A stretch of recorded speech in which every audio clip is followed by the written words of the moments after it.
신바람 사연 아파트. 오늘의 사연 시작하겠습니다. 안녕하세요. 지금은 개인 사업을 준비하고 있는 29살 여자입니다. 원래대로라면 지금쯤 3년을 연애했던 남자친구와 진작에 결혼해서 가정을 꾸리고 살고 있었어야 했죠. 남부럽지 않은 행복한 미래를 꿈꾸면서 말이에요. 그런데 결혼 준비를 시작하자마자 파혼을 하게 되었습니다. 하지만 일말의 아쉬움조차 없고 후회도 되지 않아요. 왜냐고요? 제가 결혼하려던 인간은 자기 가족들 앞에서 허수아비나 마찬가지였고 그 집구석은 정말 상상을 초월하는 시월드 중 시월드였기 때문이에요. 처음에는 그냥 시어머니가 조금 유난스러운 정도라고만 생각했어요. 모시고 살 것도 아닌데 그게 뭐가 문제겠냐 하고 대수롭지 않게 생각하려고 했었죠. 세상 어딘가에 어떤 분들은 좋은 시어머니 만나서 마냥 편하게 느껴지는 분들도 계시겠지만 대부분의 사람들이 시어머니를 불편해하는 게 당연한 거 아닌가 생각했거든요. 그런데 이 집구석은 불편한 정도가 아니라 선을 넘어도 한참을 넘어버렸어요. 뭐 얼마나 대단한 집구석이라고 저를 사람 취급도 안 해주는데 저라고 이 인간들을 사람 취급을 해줘야 하는가 싶었죠. 결혼을 더 두고 볼 게 있는 건가 싶은 생각이 드는 순간 속 시원하게 파혼 선언 해주고 돌아왔습니다. 3년 연애하는 동안 정도 많이 들었고 사랑했으니 결혼까지 생각했던 거지만 그 시간이 아까울 뿐이지 아쉬운 마음은 하나도 없네요. 아마 지금 파혼 안 했으면 이혼했을 게 분명했으니까요. 이혼녀로 사는 것보다야 파혼한 게 100번 1000번 나은 거 아니겠나요? 말씀드렸다시피 남자친구 자체만 두고 보면 나쁜 사람은 아니었어요. 남자친구는 직장 동료로 처음 만났습니다. 회사에서 저보다 2년 선배였고 직장 동료로 1년을 지내다 회식 자리에서 남자친구가 난데없이 고백을 해오는 바람에 연애를 시작하게 되었어요. 회사 자체가 규모가 작고 워낙에 가족 같은 분위기라 그런지 오히려 다른 직장 상사들은 물론이고 사장님까지 나서서 남자친구를 밀어줄 정도였죠. 보통 규모가 작은 회사일수록 사내 연애를 기피한다던데 저희 회사는 그런 게 전혀 없었습니다. 아무튼 그렇게 저희는 연애를 시작하게 되었어요. 암만 공인된 연애를 하게 되었다고 하더라도 업무에는 지장을 주지 않게 공과 사는 확실하게 구분했습니다. 그래도 남자친구라고 회사에서 이욕심 안 부리고 가늘고 길게 가려고 하는 모습이 조금 답답한 면은 있었지만 그런 거 말고는 성격적으로 문제가 되는 건 하나도 없었습니다. 이따금씩은 일할 때 그런 모습을 연애할 때도 보여줄 때가 있어 답답할 때가 좀 있었지만 대부분의 상황에서 제게 항상 먼저 양보해주고 싸움이 날 법한 순간이 오면 먼저 저를 위해 한 수 접고 더 주는 그런 스타일이었어요. 그리고 그런 배려가 그렇게 나쁜 것만은 아니었어요. 어지간한 일로 다투는 일 한 번 없었고 대부분 저한테 맞춰주고 그랬죠. 처음 남자친구와 결혼을 약속하고 저희 집에 남자친구를 처음 소개했을 때 저희 어머니께서는 남자친구의 이런 면보다는 다른 모습을 더 마음에 들어 하셨어요. 바로 밥을 복스럽게 잘 먹는 모습이었죠. 저희 아버지가 밥 먹을 때 그렇게 까탈스러우실 수가 없거든요. 반찬 투정은 기본이고 반찬이 많으면 음식간을 가지고 그렇게 투덜거리실 수가 없어요. 그렇다고 아버지가 입맛이 귀신 같으신 것도 아니고 요리를 잘하시는 것도 아니거든요. 그냥 식사하실 때마다 좋은 말을 하는 법이 한 번 없는 그런 스타일이셨죠. 남자친구를 저희 집에 처음 인사시켰을 때 어머니께서 남자친구가 뭐를 좋아하는지 몰라서 이것저것 음식을 준비해 주셨는데 밥을 고봉밥으로 한 공기를 더 먹으면서까지 어머니께서 준비해 주신 밥을 정말 싹싹 다 먹었거든요. 평소에도 데이트할 때 보면 번거롭더라도 남은 음식은 싸가거나 남기는 법이 없는 사람이긴 했는데 그걸 보고 어머니께서 참 밥을 복스럽게 먹는다고 하시니 그랬구나 싶은 생각도 들었어요. 남자친구는 그런 저희 어머니 칭찬에 어색하게 웃으면서 쌀 한 톨에도 다 농부님들의 피와 땀이 섞여 있는 건데 그걸 버린다는 건 그분들 고생한 걸 무시하는 짓이라고 배웠다며 쑥스러워했지요. 남자친구가 집에 돌아가고 어머니께서 저는 한 번도 생각해 본 적 없는 장점을 가지고 장점이라고 말씀하시는데 너네 아빠 마냥 차려주는 밥마다 툴툴대고 그러는 것보다 저렇게 복스럽게 먹는 게 100번 낫지 하는 말이 그제서야 왠지 공감이 가기 시작했어요. 그때까지만 해도 이 음식을 남기지 않는 남자친구 습관 때문에 파혼까지 하게 될 줄은 정말 상상도 못했습니다. 그냥 먹성이 좋아서 음식을 남기지 않는 게 아니었거든요. 그 사실을 처음 깨달은 건 그렇게 남자친구를 저희 집에 인사시키고 남자친구 부모님을 처음 찾아뵙게 되었던 날이었어요. 저희 집이 했던 것처럼 집에 초대된 건 아니었고 밖에서 외식을 하기로 되어 있었어요. 남자친구 아버님이 일 때문에 시간을 내기 어려워 점심시간에 해서 직장 근처에서 만날 계획이었거든요. 약속 장소에 도착하니 아버님만 자리에 계셨죠. 남자친구 어머니한테 연락했더니 길이 막혀서 조금 늦을 것 같다고 먼저 들어가서 음식들 시켜놓고 있으라 하더라고요.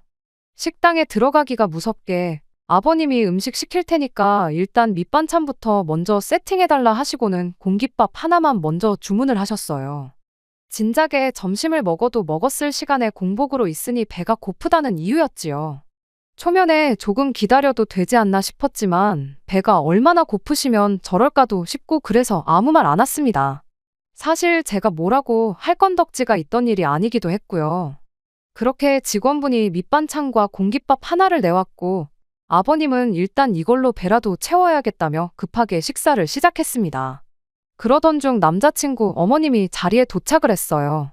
도착하자마자 아버님이 공깃밥만 시켜서 밑반찬으로 식사를 하고 있는 걸 보고 아버님 등짝부터 한 대 내려치더라고요. 모처럼 비싼데 외식 왔으면 좋은 걸 먹어야지. 이런 걸로 배를 채우고 있냐면서요. 그러더니 아버님이 한참 드시고 있던 밥 공기를 제 쪽으로 쭉 밀어놓았어요. 그때까지만 해도 그냥 가까운 쪽으로 밥 공기를 치워놓은 거라 생각했죠. 자리 자체는 그냥 인사를 드리러 갔던 자리였다 보니 당연히 나올 법한 질문들 외에는 그다지 문제다 싶을 만한 일은 없었어요. 진짜 시작은 식사가 끝나고 자리에서 일어나면서였죠. 남김없이 싹싹 먹는 가풍을 가진 집구석답게 흡사 메뚜기 떼가 휩쓸고 지나간 것 마냥 잔반이라곤 찾아볼 수도 없었습니다. 딱 하나, 식사 시작 전에 시어머니가 제 자리로 밀어놓았던 아버님이 식당 도착하자마자 시켜놓은 절반 정도 남은 공깃밥 하나 빼고 말이죠. 그걸 식사가 다 끝나고 나서 자리에서 일어나고 나서 예비 시어머니가 발견을 한 거죠. 그걸 발견한 즉시 예비 시어머니가 저한테 한마디 하더군요. 너는 뭔데 저걸 밥이라고 남겼냐고요. 순간 당혹스러웠다기보다 내가 남긴 걸로 착각하셨는가 보다 싶어서 예비 시어머니한테 이거 아버님이 드시던 밥이라고 제가 남긴 게 아니라고 대답을 했죠. 그런데 예비 시어머니가 누가 그걸 몰라서 묻는 줄 아냐고 대답을 하는 거예요. 그땐 정말 당황스러웠죠. 순간 저도 모르게 남자친구를 쳐다봤는데 제 당혹스러운 표정이 읽히지가 않는 건지 아니면 아무 생각이 없는 건지 멀뚱멀뚱 가만히 있는 겁니다. 평소에도 썩 도움이 되는 편은 아니었지만 그날따라 남자친구는 왜 이렇게 쓸모가 없던지 도무지 예비 시어머니의 의도가 무언지도 모르겠고 제 말을 잘못 들었던 건가 싶기도 해서 다시 대답을 했어요. 제가 남긴 게 아니고 아버님이 남기신 거라고 말이죠. 더 따지지는 않았지만 그 말이면 충분히 번지수를 잘못 찾았으니 밥 남긴 거 가지고 잔소리를 하려거든. 나 말고 아버님한테 하시라는 메시지가 담겨 있다고 생각했습니다. 예비 시어머니는 그런 제 대답에 한숨을 푹 쉬더니 바로 직원분을 불러서는 일회용 봉지 하나를 달라 했어요. 그리고는 온갖 양념장이 묻어있는 남은 밥을 봉지로 옮겨 담더니 봉지 끝을 묶어서는 이건 너가 집에 가져가서 먹어라 하고는 그 봉지를 저한테 넘기는 거 아니겠어요? 순간 또 이게 무슨 상황인가 싶어서 이 밥을 제가 어떻게 먹냐고 되물었죠. 예비 시어머니는 그릇에 옮겨서 전자레인지에 1분만 돌리면 된다고 찬밥도 한 번 안 먹어봤냐며 또 뭐라 궁시렁대기 시작했죠. 어이가 없어서 제가 설마 전자레인지 사용법도 몰라서 그러는 거겠냐고. 아버님이 먹다가 남긴 밥을 왜 저한테 처리하라고 그러시는 거냐 했죠. 이때까지만 해도 저한테 짓궂은 장난을 치는 건지 진심으로 저러는 건지 애매했는데 며느리의 희생정신이 어쩌고저쩌고 하면서 열변을 토하는 모습을 보니 아, 이게 진심이구나 하는 생각이 대번에 들더라고요. 며느리 희생정신이 웬 말인가 했더니 비싼 밥 먹으려고 외식 나와서 시아버지가 맛있는 걸 더 많이 드시는 게 당연한 거지 쌀밥으로 배를 채우게 하는 게 말이나 되냐고. 며느리면 며느리답게 시어른들이 맛있는 거 하나라도 더 드시게 양보하는 것이 기본 아니겠냐는 말도 안 되는 소리를 하더라니까요. 어이가 없어서, 아니 맛있는 거 많이 드시는 것도 좋은데 안 드실 거면 그냥 남기면 되는 거 아니냐고 그렇게 대답했더니 이번엔 또 저보고 버리기는 뭘 버리냐고 얘가 음식 아까운 줄도 모른다고 또 뭐라 하는 겁니다. 와, 진짜 어이가 없어서 웃음도 나오지를 않더라니까요. 그렇게 어이없게도 예비 시어머니가 건네준 먹다 남은 밥이 들어있는 투명 봉다리를 받아들고 가게 밖을 나오게 되었어요. 두 분이 차 타고 건물 밖으로 나가는 걸 보자마자 그 길로 남자친구한테 밥봉지를 던져줬죠. 남자친구한테 이 상황이 지금 말이나 되는 거냐고 대번에 따지면서요. 그랬더니 남편이 뭐 그렇게 예민하게 구냐는 듯 대답을 하는 거 아니겠어요? 원래 우리 집이 밥 남기는 거 안 좋아한다고 진작에 말하지 않았느냐고요. 아니 그럼 그걸 아는 인간이 이렇게 될 줄 알면서도 식사가 다 끝날 때까지 아버님이 먹다 남은 밥을 그렇게 내버려 둔 거냐고 따졌어요. 그랬더니 엄마가 하는 말 못 들었냐고. 그 상황에서 자기가 그 밥을 먹는다고 했어도 상황은 별반 달라질 거 없었다는 소리를 하더라고요. 말인즉슨 며느리가 가족들이 더 맛있는 거 먹도록 희생해야 하는 게 시어른들 뿐만 아니라 남편한테도 해당한다는 소리였죠. 못 먹을 거 준 것도 아니지 않냐길래 어이가 없어서 넌 그럼 우리 엄마나 아빠가 먹다 남긴 밥을 너한테 먹으라고 줘도 따라서 먹을 셈이냐 물었더니 그 말에는 또 아무 대답을 못 하대요. 자기도 길게 끌어봐야 좋을 거 하나 없겠다는 걸 알았는지 이내 저한테 미안하다고 사과를 하더라고요. 다음부터는 같은 상황이 생기면 자기가 먹는 쪽으로 하겠다면서요. 그리고 크게 걱정 말라고 원래 우리 집이 웬만해서는 먹을 걸 남기는 법이 없다고 오늘 같은 경우는 거의 보기 드물다며 웬만해서는 남는 음식이 없을 테니 같은 일이 또 일어나지는 않을 거라면서 자기가 신경 못 써줘서 미안하다고 계속해서 사과를 해왔습니다. 저만큼까지 사과를 해오는데 또 거기서 툴툴대고 있자니 그것도 제가 너무 속이 좁아 보이지 않겠나 싶어서 다음부터는 주의해달라고 다시 한번 한마디 하고 그렇게 그 날을 넘겼어요. 다음번에 예비 시어머니를 만나게 된 건 상견례 자리였어요. 사실 그날 이후로 아예 결혼을 엎어버리는 걸 생각 안 한 건 아니에요. 아무리 사람마다 자라온 환경이 다르고 집집마다 가풍이 다르다고 해도 그날의 일을 그냥 다르다는 이유로 묻어버리고 넘길 일은 아니었으니까요. 결혼하고 나서 시부모님과 함께하는 자리가 있으면 음식 남는 거 가지고 신경 쓰고 스트레스를 받게 될 게 너무 뻔한 일이잖아요. 남자친구가 믿어달라고 했지만 만에 하나 바뀌는 거 하나 없이 시댁과 교류할 때마다 저 혼자만 참아야 하는 상황이 온다면 남자친구 하나 믿고 결혼했다가는 제 인생이 한순간에 시궁창으로 직행하는 거나 마찬가지라는 생각밖에 들지 않았습니다.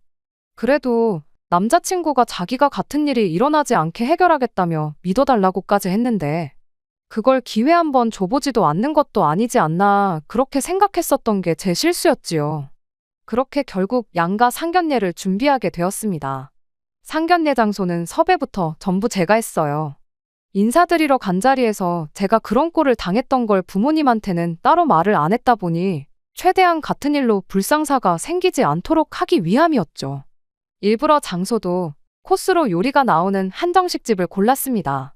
생선인지 고기인지 고르는 정도만 제외하면 같은 음식 같은 양의 음식이 각자 앞으로 똑같이 나오기도 하고 또 음식 나올 때마다 먼저 나온 음식도 치워주고 그러시니 행여나 막판에 가서 음식 남기는 문제로 헛소리를 들을 일이 없을 거라 생각했거든요. 그리고 만에 하나 저희 부모님이 앞에 있는데도 잠바는 며느리 몫이라니 어쩌니 하면서 똑같은 짓을 하면? 그러면 그때는 뒤도 돌아볼 것 없이 그 길로 찬물을 남자친구든 예비 시어머니든 한 잔 시원하게 끼얹어주고 파혼할 생각이었죠. 그런데 이게 웬일인지 그런 불상사는 일어나지 않았어요. 코스 요리 시작은 빈 속부터 달래라고 전복죽이 조금 나왔는데 내장 잡내를 제대로 못 잡은 건지 제가 먹기에도 조금 비리더라고요. 그 상황에 입맛 까탈스러운 저희 아버지께서 죽이 좀 비리다고 하면서 한 입만 드시더니 그릇을 옆으로 치우셨어요. 순간 엄청 당황스러웠죠. 대각선 너머로 마주 앉아있는 예비 시어머니가 그걸 보더니 한마디 하고 싶은 건지 동공이 흔들리는 게 느껴지더라고요. 괜히 못 볼 꼴 볼까봐 차라리 한 소리 할 거면 나한테 하라는 생각으로 저도 그 자리에서 죽이 너무 비려서 못 먹겠다고 동시에 치워버렸어요. 하지만 그때까지도 예비 시어머니는 아무 말 하지 않았죠. 전복죽 말고는 다른 음식들은 다 괜찮았어서 고의적으로 남겼던 건 죽 정도밖에 없었습니다. 남자친구네처럼 그릇 바닥이 보일 만큼 싹싹 먹지는 않았지만 그거에 대해서도 딱히 아무 일도 없었어요.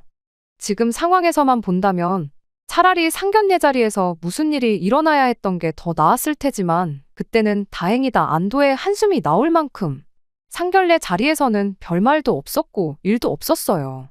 그냥 평범하게 밥 먹고 사소한 이야기가 오가는 평범한 상견례 자리였지요.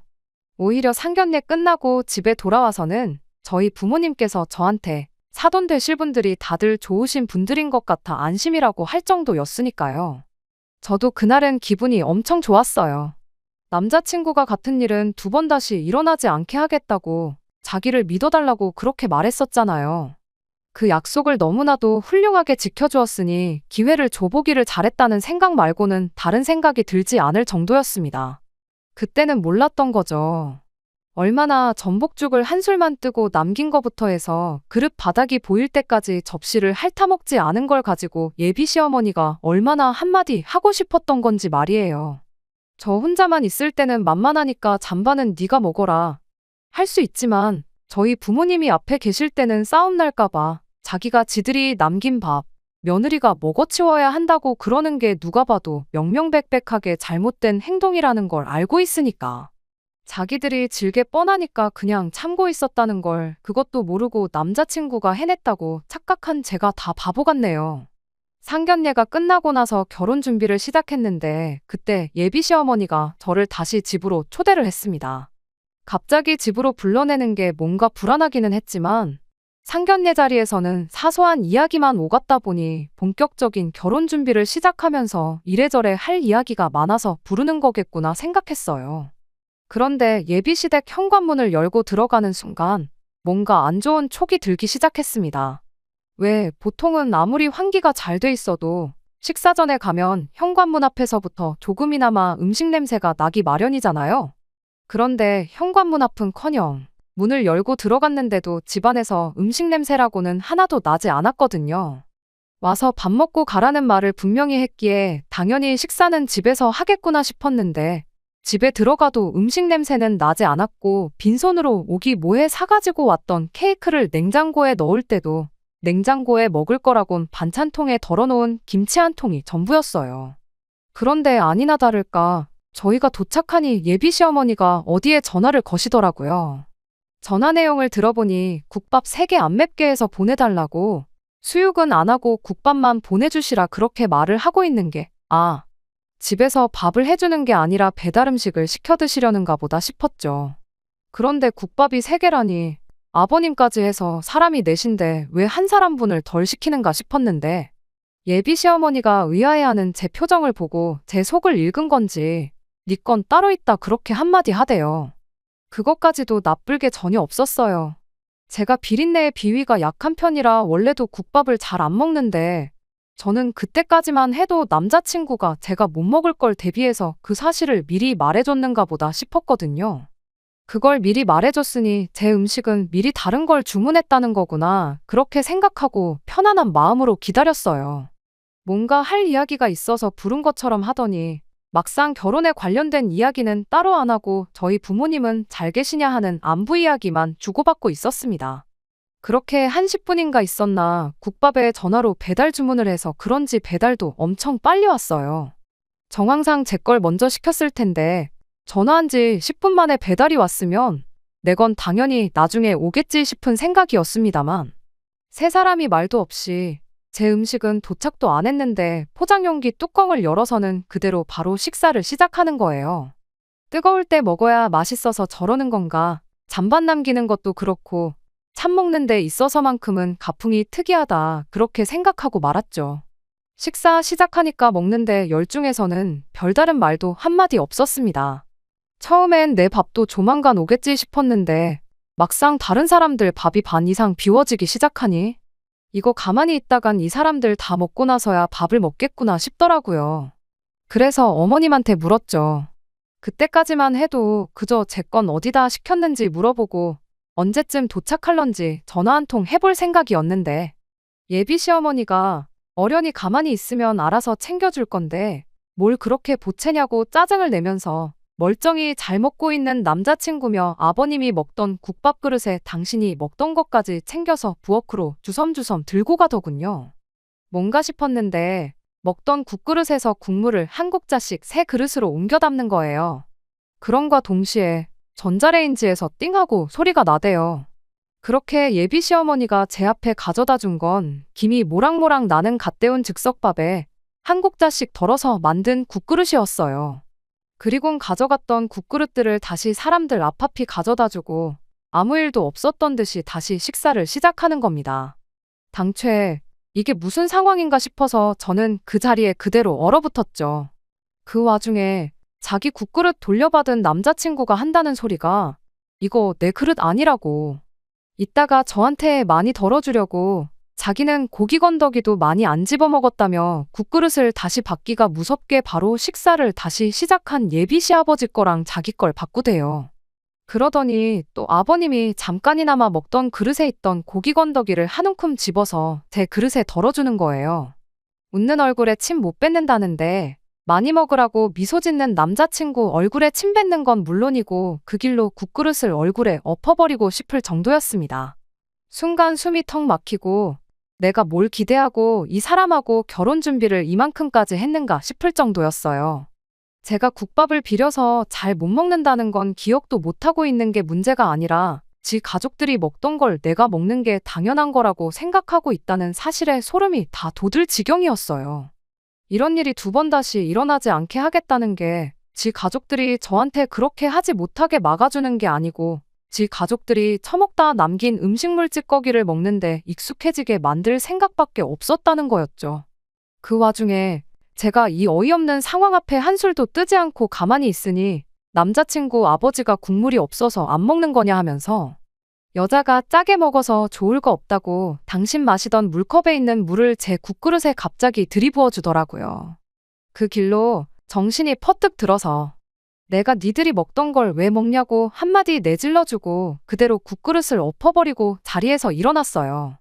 냉장고에 넣어뒀던 케이크도 다시 챙겨서 니들이 먹다 남긴 음식물 쓰레기가 버리기 아까우면 남한테 주지 말고 니들끼리 실컷 처먹으라고. 아니면 며느리 말고 짬통을 밥으로 줘도 군말 없이 잘 처먹는 돼지 한 마리 구해다가 키우던가 하라 한마디 내지르고 그대로 자리에서 일어났어요. 그 와중에 예비 시어머니는 눈 하나 깜짝도 안 하고 먹으라고 사온 거면 케이크는 두고 가라 한마디를 하길래 이건 내가 사람 먹으라고 사온 거지 음식물 찌꺼기나 맛있다고 처먹는 돼지들 주려고 사온 게 아니라고. 내가 이 집구석에 또 올 일은 없겠지만 다음번에 올 때는 케이크 이런 거 말고 돼지 사료나 좀 사올 테니 그렇게 알람하라고 그 길로 그 집구석을 뛰쳐나와 버렸어요. 이제 뭐 이 집에 예비 며느리도 아닌데 할 말 못할 말 가리지 않고 다 나오더라고요. 다른 것보다 속이 너무너무 후련했네요. 그렇게 집 밖을 나오니 남자친구가 이게 무슨 상황이냐고 저를 따라 쫓아나오길래 한마디 해줬어요.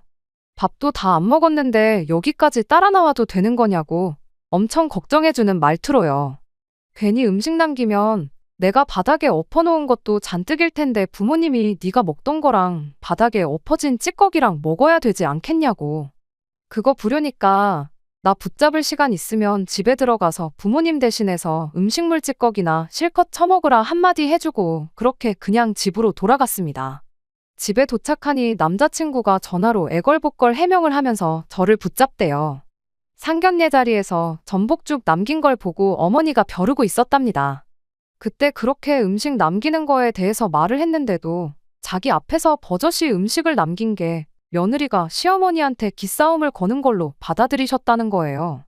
국밥을 섞어서 저한테 준 게 그걸 저한테 진짜로 먹이려고 그랬던 게 아니고 먹는 척이라도 했으면 그러니까 앞으로 음식 남기지 않겠다는 그 의지만 보여줬어도 어머니는 저를 가족의 일원으로 인정을 해줬을 거라는 소리를 하는 겁니다.